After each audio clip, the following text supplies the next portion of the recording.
దేశం ఆర్థికంగానే కాకుండా రక్షణ రంగంలోనూ బలంగా ఉండాలని, అందుకే ప్రధాని మోదీ వికసిత్ భారత్లో భాగంగా రక్షణ రంగానికి పెద్దపీట వేశారని ముఖ్యమంత్రి చంద్రబాబు పేర్కొన్నారు. దేశ భవిష్యత్తు రక్షణకు నౌకాదళం ఎంత క్రియాశీలక పాత్ర పోషిస్తుందో రాష్ట్ర ఆర్థికాభివృద్ధికి కూడా అదే తరహాలో సహకరించాలని తూర్పు నౌకాదళాన్ని సీఎం కోరారు. సముద్ర ఆర్థిక వ్యవస్థలో వెనుకంజలో ఉన్నామని, ఆ రంగంలో బలోపేతానికి నేవీ అధ్యయనం చేసి ప్రభుత్వానికి సలహాలు ఇవ్వాలన్నారు.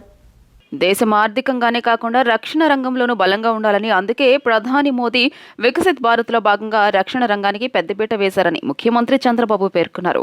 అలాంటి రక్షణ రంగంలో నౌకాదళం చేస్తున్న కృషి అసామాన్యమని, నేవీని చూసి వేరే దేశాలు భయపడేలా పనిచేస్తున్నారని అన్నారు. సముద్ర రవాణాకు తూర్పు నౌకాదళం రక్షణగా నిలిచి ఆర్థిక ప్రగతికి దోహదం చేస్తుందన్నారు. దేశ రక్షణకే కాదు, ఏదైనా విపత్తు వచ్చినా నౌకాదళం వేగంగా స్పందిస్తోందని, హుద్హుద్ తుఫాను సమయంలో 10 రోజుల పాటు నేవీ చూపించిన చొరవ నా జీవితంలో ఎప్పటికీ మర్చిపోలేమన్నారు. తుఫాన్ల సమయంలో మత్స్యకారుల ప్రాణాలు కాపాడుతున్నారు అని చంద్రబాబు పేర్కొన్నారు. సుదీర్ఘ తీర ప్రాంతం ఉన్న ఆంధ్రప్రదేశ్లో మౌలిక వసతులు కల్పించుకుంటే ఆర్థికంగా ఎదగొచ్చునని, దేశ ఆర్థిక రాజధాని ముంబై తరహాలో విశాఖను రాష్ట్ర ఆర్థిక రాజధానిగా తీర్చిదిద్దుతామన్నారు. ప్రస్తుతం ఉన్న పోర్టులు, Bhogapuram airport, metro rail project పూర్తయితే మారిటైమ్ గేట్వేగా విశాఖ నిలుస్తోందని ముఖ్యమంత్రి చంద్రబాబు పేర్కొన్నారు. తూర్పు నౌకాదళం విశాఖ తీరంలో నిర్వహించిన విన్యాసాల ప్రదర్శన కార్యక్రమానికి ముఖ్యమంత్రి చంద్రబాబుతో పాటు హైకోర్టు ప్రధాన న్యాయమూర్తి జస్టిస్ ధీరజ్ సింగ్ ఠాకూర్ ముఖ్య అతిథులుగా హాజరయ్యారు. తూర్పు నౌకాదళాధిపతి రాజేష్ పెందార్కర్ ముఖ్యమంత్రిని సభావేదికపైకి తోడ్కొని వెళ్లారు. దేశ భవిష్యత్తు రక్షణకు నౌకాదళం ఎంత క్రియాశీలక పాత్ర పోషిస్తోందో రాష్ట్ర ఆర్థికాభివృద్ధికి కూడా అదే తరహాలో సహకరించాలని తూర్పు నౌకాదళాన్ని సీఎం కోరారు. సముద్ర ఆర్థిక వ్యవస్థలో వెనుకంజలో ఉన్నామని, ఆ రంగంలో బలోపేతానికి నేవీ అధ్యయనం చేసి ప్రభుత్వానికి సలహాలు ఇవ్వాలన్నారు. డ్రోన్ టెక్నాలజీ, డీప్ టెక్నాలజీ, కృత్రిమ మేధా పరిజ్ఞానాన్ని వినియోగించడంలో ఏపీ ముందంజలో ఉందన్నారు. విశాఖ స్టీల్ ప్లాంట్ను పరిరక్షించుకునే దిశగా సాగుతున్నామని, టెక్నాలజీ, ఫార్మా, ఔషధ తయారీ హబ్గా విశాఖను తీర్చిదిద్దడానికి ముందుకెళ్తున్నామని చంద్రబాబు పేర్కొన్నారు. ఈస్టర్న్ నేవల్ కమాండ్ చేశారు. అందువల్లనే ఆ రోజు యుద్ధంలో మనం విజయం సాధించాం. అది చరిత్రలో మిగిలిపోయే సంఘటన అని చెప్పి కూడా నేను మీకు తెలియజేస్తున్నా. కలకత్తా నుంచి చెన్నై వరకు విశాఖపట్నం కోస్టల్ ఏరియా ఉన్నప్పటికి కూడా, అదే మరి చెన్నై వరకు ఉన్నప్పటికి కూడా ఇక్కడుండే నేవల్ కమాండ్కి ఒక ప్రత్యేకత ఉంది. ఇప్పుడే ఒక మాట చెప్పారు హుద్హుద్లో, నేను ఆ రోజు చూశాను. 10 రోజులు ఇక్కడే ఉన్నా. 10 రోజుల్లో నేవీ చూపించిన చొరవ నా జీవితంలో ఎప్పుడూ మర్చిపోలేను. అందుకే ఈరోజు విశాఖపట్నాన్ని మనం ఒకసారి చూస్తే హుద్హుద్ కంటే ముందు, హుద్హుద్ తర్వాతని మనం కంపేర్ చేసుకునే పరిస్థితి వస్తుంది. అలాంటి ఈరోజు దేశ రక్షణకే కాదు, ఏదైనా విపత్తు వస్తే ఏ విధంగా కాపాడతారో ఇప్పుడే డెమాన్స్ట్రేషన్లో కూడా చూపించారు. ఒక వరదలు వచ్చినా, ఒక ఆపద వచ్చినా, లేకపోతే తుఫాన్ వచ్చినా అందరికంటే ముందుండేది ఈ నేవీ ముందుంటారు. బాధితులను కాపాడతారు. ముఖ్యంగా మత్స్యకారుల్ని ఈ యొక్క తుఫాన్ సమయంలో ప్రాణరక్షణ చేసే ఏకైక దళం ఈ నేవీ దళం అని చెప్పి కూడా నేను మీకు తెలియజేస్తున్నా. ఈరోజు మనందరం ఒక్కసారి ఆలోచిస్తే దేశంలో దేశ రక్షణ ఎంత ముఖ్యమో ఆర్థికంగా మనం ముందుకు పోవడం కూడా అంతే ముఖ్యం. అలాంటి ఆర్థికంగా ముందుకు పోవడం కోసం నేవీ పెద్ద ఎత్తున పనిచేస్తున్నారు. డిమాండ్ సప్లై ఆధారంగానే టికెట్ ధరల పెంపు ఉంటుందని, టికెట్ ధరలను ప్రభుత్వం ఊరికే పెంచడం లేదని, ప్రభుత్వానికి జీఎస్టీ రూపంలో ఆదాయం వస్తోందని ఉప ముఖ్యమంత్రి పవన్ కళ్యాణ్ తెలిపారు. సినీ పరిశ్రమపై తమ ప్రభుత్వానికి గౌరవం ఉందని, సినీ పరిశ్రమను చంద్రబాబు ఎప్పుడూ ప్రోత్సహిస్తూనే ఉన్నారని అన్నారు. సినిమా మంచి, చెడు రెండు చూపిస్తుందని పేర్కొన్నారు. ఏది తీసుకోవాలో అనేది ప్రేక్షకుల ఇష్టమని తెలిపారు. సినిమా టికెట్ ధరల పెంపుపై ఏపీ డిప్యూటీ సీఎం పవన్ కళ్యాణ్ కీలక వ్యాఖ్యలు చేశారు. రాజమహేంద్రవరంలో జరిగిన Game Changer movie pre release ఈవెంట్లో పవన్ కళ్యాణ్ మాట్లాడారు. డిమాండ్ సప్లై ఆధారంగానే టికెట్ ధరల పెంపు ఉంటుందని అన్నారు. టికెట్ ధరలను ప్రభుత్వం ఊరికే పెంచడం లేదని, ప్రభుత్వానికి జీఎస్టీ రూపంలో ఆదాయం వస్తుందని తెలియజేశారు. ఏపీ ప్రభుత్వం తరపున గేమ్ చేంజర్ సినిమాకు శుభాకాంక్షలు తెలియజేశారు. గత ప్రభుత్వం భీమ్లా నాయక్ చిత్రానికి టికెట్ ధర పెంచలేదని, చిత్ర పరిశ్రమకు రాజకీయ రంగు పొలమడం తమకు ఇష్టం లేదన్నారు. టాలీవుడ్, బాలీవుడ్, కోలీవుడ్, మాలీవుడ్ అని కాదని భారతీయ సినిమా పరిశ్రమ అనేదే మన నినాదమని వ్యాఖ్యానించారు. హాలీవుడ్ పద్ధతులు పాటించకపోయినా అందులోని వుడ్ మాత్రం తీసుకున్నామని, మన జాతి ప్రాముఖ్యతను సినిమాల ద్వారా ప్రపంచానికి చూపాలని పవన్ సూచించారు. చిత్ర పరిశ్రమలో క్రమశిక్షణ రావాలని, ఇండస్ట్రీ గురించి ఏదైనా మాట్లాడాలంటే సినిమా తీసేవాళ్లే మాట్లాడాలని అన్నారు. సినిమాలు తీస్తే వాళ్లతోనే తాము మాట్లాడతామని స్పష్టం చేశారు. సినిమా టికెట్ ధరల విషయంలో హీరోలతో పనేంటని ప్రశ్నించారు. నిర్మాతలు రావాలని, హీరోలు వచ్చి నమస్కారాలు పెట్టాలనేంత కింది స్థాయి వ్యక్తులం తాము కాదని పేర్కొన్నారు.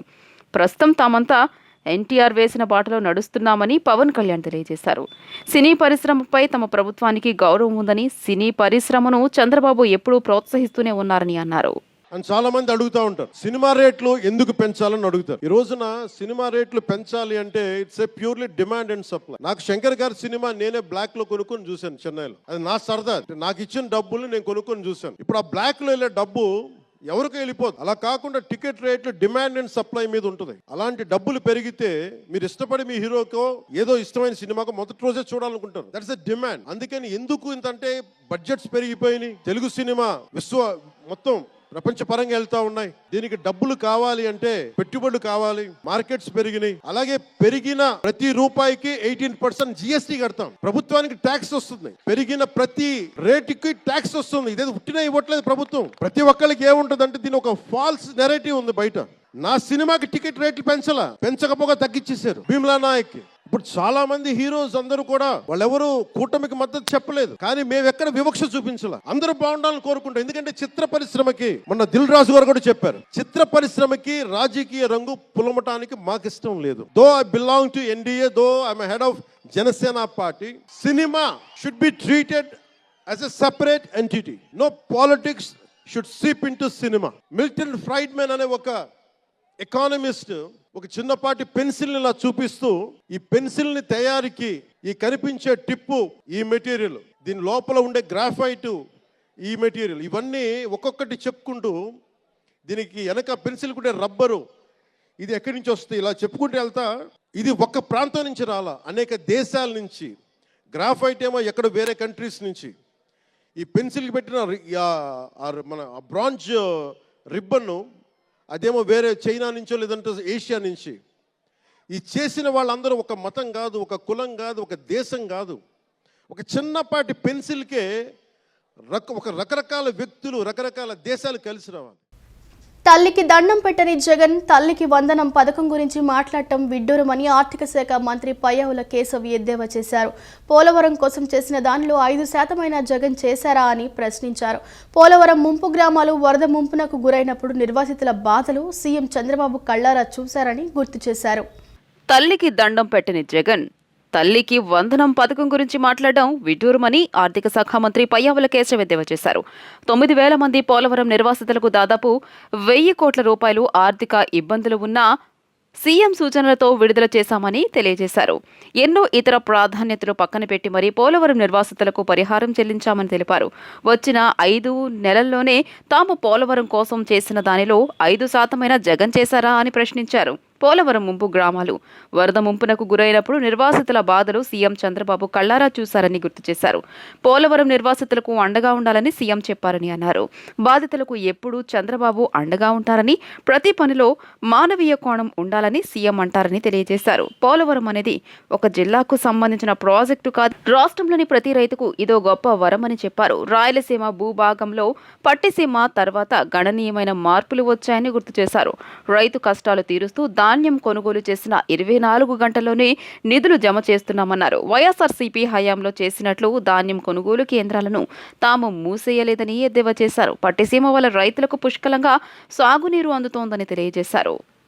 జగన్మోహన్ రెడ్డి గారు మాట్లాడుతూ మేమేదో ప్రాధాన్యతలు మారిపోయారు అధికారంలోకి వచ్చిన తర్వాత, మరింత బాధ్యతగా పనిచేస్తున్నాం అనేటువంటి చెప్పదలుచుకున్నాం. ఆయన ఏదో తల్లికి వందనం మర్చిపోయారు, లేకపోతే రైతుకు భరోసాని ఇవ్వడం లేదు, డబ్బులు ఇవ్వడం లేదని మాట్లాడుతూ ఉన్నారు.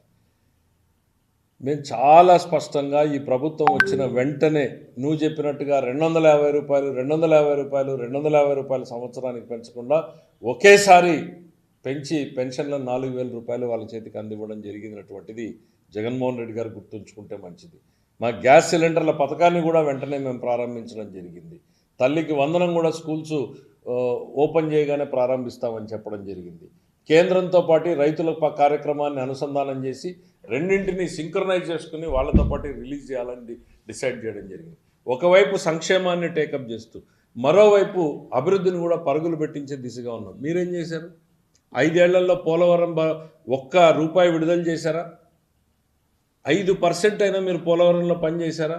మేము వచ్చినటువంటి 5 నెలల్లోనే పోలవరాన్ని ఏ దశకు తీసుకెళ్ళాం? పరుగులు పెట్టించేటువంటి ప్రయత్నం చేస్తూ ఉన్నాం. ఎస్, మీ ఏడుపులు పెడబొబ్బులు మేము అర్థం చేసుకోగలం.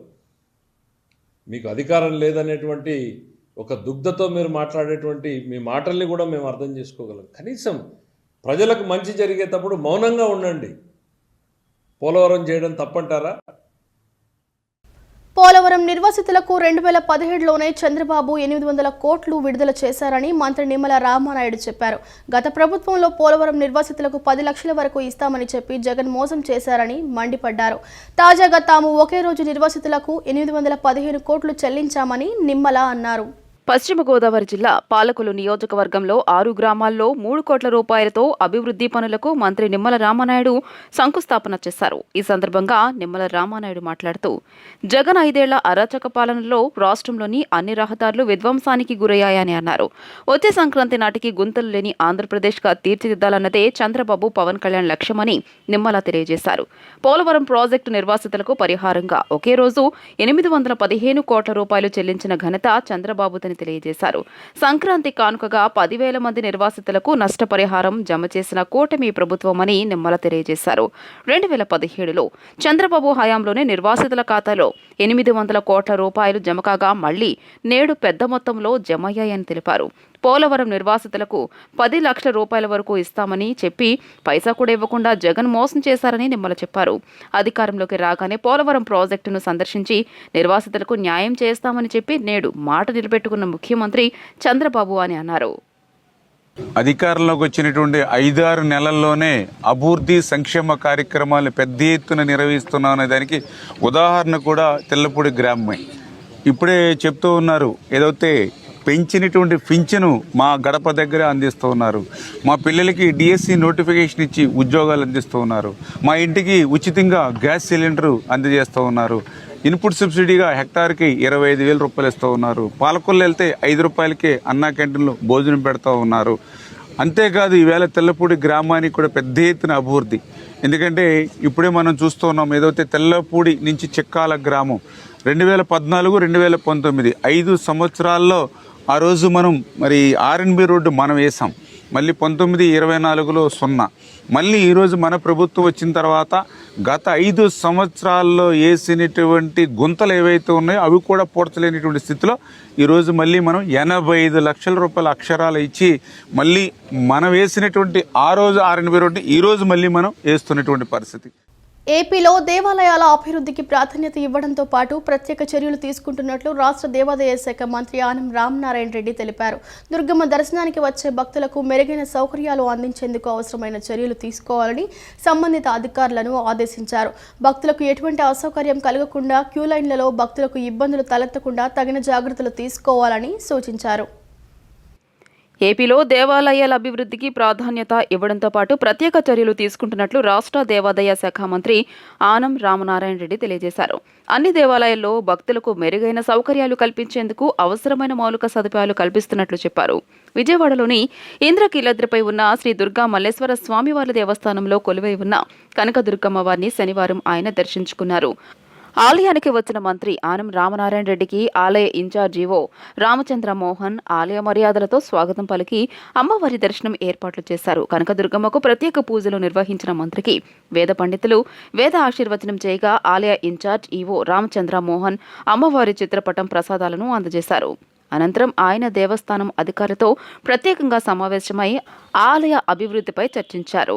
దేవాలయంలో రోజు జరుగుతున్న కార్యక్రమాలు, జరుగుతున్న అభివృద్ధి పనులు, తీసుకుంటున్న చర్యలను సమీక్షించారు. భక్తులకు మెరుగైన సౌకర్యాలు అందించేందుకు అవసరమైన చర్యలు తీసుకోవాలని సంబంధిత అధికారులను ఆదేశించారు. భక్తులకు ఎటువంటి అసౌకర్యం కలగకుండా క్యూ లైన్లలో భక్తులకు ఇబ్బందులు తలెత్తకుండా తగిన జాగ్రత్తలు తీసుకోవాలని సూచించారు.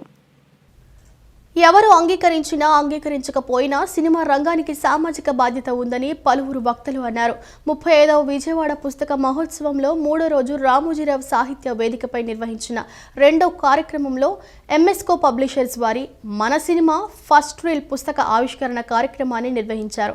చరిత్రను బాధ్యతను మర్చిపోయిన తెలుగు సినిమా రంగం కేవలం ధనార్జనే ధ్యేయంగా మారిపోవడం దురదృష్టకరమన్నారు. సామాజిక సమస్యలపై నాటి సినిమాల్లో పాటలు ప్రజలను ఆలోచింపజేశాయని అన్నారు. మొట్టమొదట 1931లో కాళిదాస్ అనే సినిమా వస్తే అది నిజానికి పూర్తిగా తెలుగు డైలాగులతో ఉన్న సినిమా అయినప్పటికీ తెలుగు వాళ్ళు ఎందుకునో అప్పటి అడ్వర్టైజ్మెంట్లో కూడా ఫస్ట్ తమిళ్ తెలుగు టాకీ అని స్పష్టంగా ఉన్నప్పటికీ మన వారసత్వాన్ని మనం ఇవాల్టి వరకు మనం దాన్ని మనదిగా చెప్పుకోలేకపోతున్నాం. ఆ వివరాలన్నీ ఆ పుస్తకంలో ఉన్నాయి. ఎందుకు కాళిదాస్ కూడా మన తెలుగు సినిమా అవుతుందో ఆ పుస్తకంలో ఉంది. ఇది నేను అహంకారంతో చెబుతున్న మాట కాదు. సాధికారికంగా అప్పుడు వేసినటువంటి సినిమా పాటల పుస్తకం దగ్గర నుంచి అప్పుడు వేసినటువంటి అడ్వర్టైజ్మెంట్ల దగ్గర నుంచి ప్రతి ఒక్కటి ఆ పుస్తకంలో మీరు చూడొచ్చు. అట్లానే దీనికి ప్రేరణ ఏమిటి, ఎవరు నీకు ప్రేరణ అంటే, నిజం చెప్పాలంటే ఈ పుస్తకాలు రాయడానికి మొట్టమొదటిగా మా నాన్నగారు నాకు ప్రేరణ. 200 పుస్తకాలు రాసిన రచయితకి కనీసం నేను 2 పుస్తకాలన్నా రాయకపోతే అలాంటి తండ్రి కడుపున పుట్టి అని ఒక ప్రేరణ అయితే. చిట్టినగర్లోని సన్ రైజ్ యూత్ ఆధ్వర్యంలో క్రిస్మస్ నూతన సంవత్సరాన్ని పురస్కరించుకొని స్థానిక మహిళలకు నిర్వహించిన ముగ్గుల పోటీలకు విశేష స్పందన లభించింది. అధిక సంఖ్యలో పాల్గొన్న మహిళలు ఉత్సాహంగా అందమైన రంగవల్లులు తీర్చిదిద్దారు. మహిళలను ప్రోత్సహించే విధంగా యూత్ వారు ఇటువంటి పోటీలు నిర్వహించడం అభినందనీయమని ముఖ్య అతిథి చింతలపూడి పవన్ వ్యాఖ్యానించారు. గత 23 ఏళ్లుగా చిట్టినగర్ టైలర్పేటలోని సన్ రైజ్ యూత్ ఆధ్వర్యంలో ఎంతో వైభవంగా నిర్వహిస్తున్న క్రిస్మస్ మరియు నూతన సంవత్సర వేడుకలు ఈ ఏడాది కూడా అంగరంగ వైభవంగా జరిగాయి. ఈ ఏడాది వేడుకలను పురస్కరించుకుని స్థానిక మహిళలకు ముగ్గుల పోటీలను నిర్వహించారు. ఈ పోటీల్లో పెద్ద ఎత్తున పాల్గొన్న మహిళలు తమ అనుభవంతో ఉత్సాహంగా అందమైన రంగవల్లులు తీర్చిదిద్దారు. ఈ కార్యక్రమానికి న్యాయ నిర్ణేతగా ప్రముఖ వ్యాపారవేత్త చింతలపూడి పవన్ విచ్చేసి మహిళలు అందంగా తీర్చిదిద్దిన ముగ్గులను పరిశీలించి విజేతలను ప్రకటించారు. ఈ సందర్భంగా ఆయన మాట్లాడుతూ గత 23 ఏళ్లుగా సన్ రైజ్ యూత్ ఆధ్వర్యంలో కేవలం క్రిస్మస్, న్యూ ఇయర్ వేడుకలను నిర్వహించడమే కాకుండా పిల్లలు, మహిళలకు ఆటవిడుపు కలిగించే విధంగా పోటీలు నిర్వహించడం అభినందనీయమన్నారు. యూత్ వారు నిర్వహిస్తున్న ఈ వేడుకల్లో తాను పాల్గొనడం ఆనందంగా ఉందన్నారు. పోటీల్లో పాల్గొన్న వారిలో ప్రథమ బహుమతి, ద్వితీయ, తృతీయ బహుమతులు గెలుచుకున్న వారి పేర్లను ఆయన వెల్లడించి శుభాకాంక్షలు తెలియజేశారు. ప్రతి ఒక్కరూ ఆధ్యాత్మిక భావాన్ని పెంచుకోవాలని, దీనివల్ల నీతి, నిబద్ధత, సేవాభావం అలవడతాయని ఆధ్యాత్మికవేత్త మేడసాని మోహన్ అన్నారు. మొగల్ రాజ్పురంలోని సిద్ధార్థ ఆడిటోరియంలో ముమ్మనేని సుబ్బారావు సిద్ధార్థ కళాపీఠం ఆధ్వర్యంలో ఈ నెల 9 వరకు నిర్వహించే శ్రీమద్ భాగవత సప్తాహ కార్యక్రమం కొనసాగుతున్నాయి. ఈ సందర్భంగా ఆయన మాట్లాడుతూ భగవంతుడిని పూజించడం వల్లే మోక్ష మార్గాన్ని పొందుతున్నామన్నారు. భాగవతం ఆహ్లాదమైన జ్ఞాన ప్రవాహమన్నారు. అలా తీసుకున్నాడు దేవేంద్రుడు. ఆ బంగారు పద్మాన్ని చూస్తే మన ఊళ్ళో వికసించిన బంగారు పద్మాన్ని నాకు బహుమానం ఇస్తాడు ఈ మహర్షి. ఈ మహర్షుడికి ఒత్తిగా ఔచిత్యం తెలియదండి. ఎటువంటి బహుమానాలు ఇవ్వాలా ఇటువంటి సందర్భంలో అనుకోకుండా మా ఊళ్ళో ఈ మెంతులు చూడలేదా, ఇది నాకు ఒక బహుమానమా అనుకుంటూ సరే ఏమనలేడు మహర్షిని. ఆ ఏనుగు కుంభస్థలం పైన వేశాడు. ఏనుగులకి పద్మస్పర్శ బాగా తెలిసిపోతుంది, ఇష్టం కూడా. వసుంధరాభరణ శివుండం పైన తుండంపు పైకెత్తి, ఆ ఐరావతము పెద్ద తొండం కదా, ఆ తొండాన్ని పైకెత్తి కుంభస్థలం పై ఉండే పద్మాన్ని తీసుకొని చిందరవందరగా చింపిందట. చింపి కింద పోసింది. దుర్వాస మహర్షి తృణమో పణవో పత్రం పుష్పం ఫలం ద్వయం అన్నారు. ఏదైనా సభక్తికంగా సమర్పించినప్పుడు నేనెంతో గౌరవంతో ఇస్తే దాన్ని నా కళ్ళ ముందే ఈ విధంగా చేస్తాడని. మహిళలు ఏ రంగంలో ప్రవేశిస్తే ఆ రంగాన్ని అభివృద్ధి చేస్తారని సాంస్కృతిక సాంఘిక సంఘం అధ్యక్షురాలు ధూపాటి శ్రీదేవి అన్నారు. మహిళలకు రాని విద్య అంటూ ఏమీ లేదన్నారు. మహిళలకు గొప్పతనం పురాణాల్లో సైతం స్పష్టంగా చెప్పబడింది అని అన్నారు.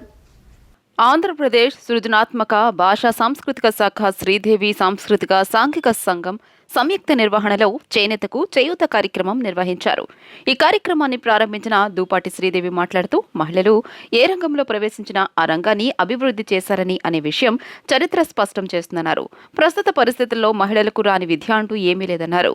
అష్టచమ్మ నుండి చదరంగం వరకు మహిళలు తమ సత్తా చెప్పారన్నారు. అంతరిక్షంలో కూడా మహిళలు వెళ్లి వచ్చిన విషయాన్ని ఈ సందర్భంగా ఆమె గుర్తు చేశారు. చేనేత పరిశ్రమకు చేయూత ఇవ్వాలని ఈ వినూత్న కార్యక్రమానికి శ్రీకారం చుట్టినట్లు శ్రీదేవి తెలియజేశారు. ఈ కార్యక్రమంలో భాగంగా హాజరైన మహిళలు మొత్తం చేనేత చీరలు ధరించి వచ్చారు. ఈ కార్యక్రమంలో భాగంగా మహిళలకు వివిధ రకాలైన పోటీలు నిర్వహించారు. చిన్నారులు ప్రదర్శించిన సాంస్కృతిక కార్యక్రమాలు విచ్చేసిన వారిని విశేషంగా ఆకర్షించాయి. నగరానికి చెందిన పలువురు ప్రముఖులు ఈ కార్యక్రమానికి విచ్చేశారు. ర్యాంప్ వాక్ చేయంగా చూడలేదు. ఈరోజు మాత్రం వీళ్ళందరూ ఆఖరికి 95 ఏళ్ల వయసు కల ఆవిడ కూడా వచ్చి ర్యాంప్ వాక్ చేసింది. అంటే మనము చేనేతని కద్దర్ని మనం ఎంత గౌరవిస్తున్నామో మనకు అర్థమైంది. మొన్న చంద్రబాబు నాయుడు గారు చేనేతకు చేదోడు అని మంగళగిరిలో కార్యక్రమం చేశారు. అప్పటికే నేను ఈ ప్రోగ్రాం అనుకున్నాను, పేరు కలుస్తుంది అనుకున్నాను. అనుకోకుండా ఆయన చేనేతకు చేదోడని అక్కడ ఉన్న వాళ్ళందరితోటి చేనేత వస్త్రాలు కట్టించి ఆడవాళ్ళు కానీ మా వాళ్ళని, అట్లాగే నేను ఈరోజు చేనేతకు చేయూత అనే కార్యక్రమంతో అందరినీ హ్యాండ్లూమ్ శారీస్ కట్టుకురమ్మన్నాను. వచ్చారు. వచ్చినందుకు ప్రతి వాళ్ళకి నేను అభినందనలు తెలియజేస్తున్నాను. అలాగే ఈ కార్యక్రమం ఇంత సక్సెస్ఫుల్గా నడవటానికి నాకు ఎంతో సహకరించిన ఎంటీఆర్ వాళ్ళు కానీ, హోజాయ్ వాళ్ళు కానీ, త్రిబుల్ఎస్ వాళ్ళు కానీ వీళ్ళందరికీ నేను ధన్యవాదాలు తెలియజేస్తున్నాను. విజయవాడ నగరవాసులకు ఆహ్లాదాన్ని అందించేందుకు ఏర్పాటు చేసిన సినీ బజార్ ఎగ్జిబిషన్ను ఫిల్మ్ ఛాంబర్ ఆఫ్ కామర్స్ మాజీ అధ్యక్షులు అంబటి మధుమోహన్ కృష్ణ లాంఛనంగా ప్రారంభించారు. ఒకే టికెట్పై సినీ బజార్, అవెంజర్స్, అవతార్ ప్రదర్శనలు ఒకే చోట ఏర్పాటు చేయడం అభినందనీయమని పేర్కొన్నారు. విజయవాడ చుట్టుగుంట శాతవాహన కాలేజ్ గ్రౌండ్స్లో సినీ బజార్ ఎగ్జిబిషన్ ఏర్పాటు చేశారు. ఎగ్జిబిషన్ను సరికొత్త హంగులతో అందరినీ ఆకట్టుకునే విధంగా ఒకే చోట సినీ బజార్, అవెంజర్స్, అవతార్ వంటి ప్రదర్శనలను ఏర్పాటు చేశారు. ఈ కార్యక్రమానికి ఫిల్మ్ ఛాంబర్ ఆఫ్ కామర్స్ మాజీ అధ్యక్షులు అంబటి మధుమోహన్ కృష్ణ ముఖ్య అతిథిగా విచ్చేసి ఎగ్జిబిషన్ను లాంఛనంగా ప్రారంభించారు. ఈ సందర్భంగా ఆయన మాట్లాడుతూ ఆటలు, ఆహ్లాదానికి అందరూ దూరం అవుతున్న వేళ విజయవాడ నగరంలో కొత్త ప్రపంచం ఆవిష్కృతమైందన్నారు. ఎగ్జిబిషన్లో పురాతన కాలం నాటి అవతార్, అవెంజర్స్ ప్రతిమలు అబ్బురపరుస్తున్నాయని, చిన్న పెద్ద తేడా లేకుండా అందరినీ ఈ ఎగ్జిబిషన్ అలరిస్తోందని చెప్పారు. స్టాప్ తోటి ఈ ఎగ్జిబిషన్ ప్రారంభించడం జరిగింది. ఈ ఎగ్జిబిషన్ యొక్క స్పెషల్ ఏంటంటే సినీ బజార్, అదేవిధంగా అవతార్ ఈ ఏర్పాటు చేయడం అనేది చాలా వినూత్నంగా, చిన్నపిల్లలకి ఆహ్లాదకరంగా, చాలా పెద్దవాళ్ళకి ఎంటర్టైన్మెంట్గా, అలాగే ఫుడ్ ఐటమ్స్ కూడా మంచి వివిధ రాష్ట్రాల నుంచి వచ్చిన స్టాల్స్లో ప్రత్యేకమైన షాపింగ్ మాల్స్ ప్రత్యేకంగా ఈ సంవత్సరం ఏర్పాటు చేయబడింది. చాలా బాగుంది. చుట్టుపక్కల వాతావరణం, మన సినీ నాయకులు, ప్రముఖులు అందరూ ఉన్నారు. ప్రతి ఒక్కరు కూడా ఈ యొక్క అవకాశాన్ని వినియోగించుకొని, ఎలాగో ఫెస్టివల్స్ వస్తున్నాయి కాబట్టి ప్రతి ఒక్కరు కూడా వచ్చి ఈ ఆహ్వానాన్ని అందుకొని ప్రతి ఒక్కరు వచ్చి ఎగ్జిబిషన్ని సందర్శించవలసిందిగా కోరుకుంటూ ప్రతి ఒక్కరికి నూతన సంవత్సరం శుభాకాంక్షలు. వీళ్ళు ఈ ఎగ్జిబిషన్ ద్వారా ఈ 2 రకాలు మనకు అందిస్తున్నారు. మొదట ఎంటర్టైన్మెంట్ కోసం ఇన్ని రకాలైనటువంటి మనందరం ఇష్టపడేటటువంటి అనేక చిత్రాల్లోని నటుల యొక్క వాళ్ళ పోస్టర్స్ కానీ, అట్లానే అవతార్ సెట్టింగ్స్ కానీ ఇక్కడ మనకు వేసి అద్భుతమైనటువంటి ఎంటర్టైన్మెంట్ క్రియేట్ చేస్తున్నారు. అట్లానే వెనక ఫుడ్ స్టాల్స్, తర్వాత చిన్న వస్తువులు కొనుక్కోవడానికి పిల్లలకి వీలుగా అన్ని ఏర్పాట్లు ఇక్కడ చేయడం జరిగింది. ఇది మన విజయవాడ వాసులకి చాలా ఆనందదాయకమైనటువంటి విషయం. ఈ విషయంలో వాళ్ళని మరొకసారి అందరి ముందు అభినందిస్తూ ఉన్నాను. పాత్రికేయ మిత్రులు ముఖ్యంగా, మరి మీరు లేకపోతే ఎక్కడ ఎవరికి కూడా ప్రాచుర్యం దగ్గర నుంచి స్టార్ట్ అయి ఉంటాయండి. అంతేకాకుండా నోరూరు నుంచి అనే రకాల తినుబండార స్టాల్స్, అంటే ఎగ్జిబిషన్స్ ప్రత్యేకమైనటువంటి ఎగ్జిబిషన్లోనే దొరికేటువంటి ఢిల్లీ పసడ, పాపడ్, సిమ్లా మిర్చి బజ్జీ, ఇది ఎగ్జిబిషన్ మాత్రమే మనకి ఇక్కడ చాలా దొరికే అరుదైన ఐటమ్. అంతేకాకుండా యూత్కి కావాల్సినటువంటి amusement rides, giant wheel, break dance, dragon train, Columbus, టోరా, వాటితో పాటు చిన్నారులకు కావాల్సినటువంటి water boat, bouncer, jumping, mini car, train, ఇలా అనేక రకాల అమ్యూజ్మెంట్ పార్క్తో కూడా ఈ ఎగ్జిబిషన్ ప్రతిరోజు సాయంత్రం 4 గంటల నుంచి రాత్రి 10 గంటల వరకు ఈ రోజు నుంచి ఫిబ్రవరి 20వ తారీఖు వరకు కూడా నిర్వహించడం జరుగుతుంది. కాబట్టి విజయవాడ ప్రజలందరూ కూడా, పట్ట ప్రజలందరూ కూడా ఈ అవకాశాన్ని వినియోగించుకుని మీరు వినోదాన్ని పొందుతూ మమ్మల్ని ఆశీర్వదించాల్సిందే కోరుతున్నాం. ఈ వార్తలు ఇంతటితో సమాప్తం. నమస్కారం.